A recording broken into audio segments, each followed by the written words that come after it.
अहम ख़बर अव्हांखे ॾियूं। सेवण में वॾे वज़ीर सैयद मुराद अली शाह सिकंदर राहूपोटो जी रहिशगाह ते मकानी चूंडुनि बाबति अहम गॾिजाणी कई आहे। मुराद अली शाह PS 80 जे मुख़्तलिफ़ यूसिन जे उम्मीदवारनि सां PPMA सिकंदर राहूपोटो जे रहिशगाह ते गॾिजाणी कई आहे। ज़रियनि मूजिबि उन मौक़े ते वॾो वज़ीर पार्टी जे कुझु नाराज़ अॻवाननि सां बि मुलाक़ात करे खेनि नाराज़गियूं ख़तमु कराईंदो। वॾे वज़ीर हिकु म्यूनिसिपल कमेटी ऐं हिकु टाउन कमेटी जे 58 वार्ड जे उम्मीदवारनि सां पिणु अहम मुलाक़ातूं कंदो। सैयद मुराद अली शाह PP मुख़ालिफ़ उम्मीदवारनि खे हथ खणण लाइ बि हिदायतूं जारी कंदो। वॾो वज़ीर बाजारी हाउस में UC झांगारा बाजारा जे उम्मीदवारनि सां बि मुलाक़ात कंदो।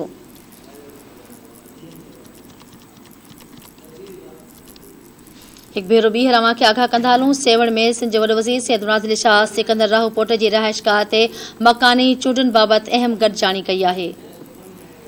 इन हवाले सां सेवण खां धरती TV न्यूज़ जो रिपोर्टर रियाज़ जमाली हिन वक़्तु लाइन ते मौजूदु आहे।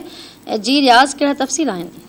जी बिल्कुलु, सिंध जो वॾो वज़ीर जेको आहे मकानी इलेक्शन जे हवाले सां ॿिनि ॾींहनि जे दौरे ते पंहिंजे तक में पहुतल आहे। पहिरियों जेको सिंध जे वॾे वज़ीर सैयद मुराद अली शाह PPMA सरदार सिकंदर राहूपोटो जे जेको आहे सो रिहाइशगाह ते मुख़्तलिफ़ UC अॻवाननि सां जेके मुलाक़ातूं कयूं ऐं जेके पार्टी जा अॻवान हिक ॿिए जे साम्हूं बीठल हुआ उन्हनि खे पिणु सख़्ती सां हिदायत कयूं त पार्टी डिसिप्लिन खे जेको बरक़रार रखंदे करे को बि अॻवान जेको आहे सो हिक ॿिए जे खां उन खां पोइ जेको आहे सो कुझु ज़रियनि वटि असांखे मालूम थियो आहे त पाकिस्तान पीपल्स पार्टी जा कुझु नाराज़ अॻवान आहिनि जंहिंखे जेको आहे सो वॾो वज़ीर जेको उन्हनि जी नाराज़गियूं ख़तमु करे उन्हनि सां पिणु मुलाक़ात कंदो।